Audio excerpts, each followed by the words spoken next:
Pakikwento mo naman sa amin ang naging proseso kung bakit mo pinili ang FEU in the end?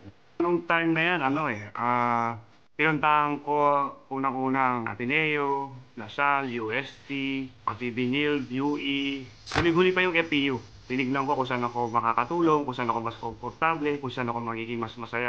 Sa FEU parang komportable ako eh. Parang pati mga players doon, Kobo, tapos may mga kapampangan din at the same time. Sabi ko, dito na ako, FEU na ako. Okay, Arwin, during your freshman year, kamusta yung adjustment na nanggaling kang Pampanga, tapos Manila, and now you're under the bright lights of the UAP with a prestigious and a winning culture in FEU? Sobrang daming adjustment, boom eh. Kasi unang-una, no, iisa-isahin ko. First time kong malayo sa pamilya. Kamamatay lang ng tatay ko noon after a year. Pumunta ako ng Manila. Tapos, hindi rin ako sanay na wala yung mama ko. Makapagsanay ako dun sa probinsya. Nandun ako magkakasama. Tapos, pagdating dito, iba. Dahil siyempre, panibagong makikisama. Pero yun na nga, dahil lang ang pangarap ko nung time na matay ang tatay ko, sinabi ko na kasi siya ang breadwinner namin eh. Saan naaasahan si mama.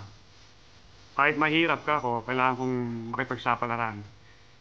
Dahil si Papa, isa rin sa naniniwala sa akin na kaya kong maging magaling na basketball player.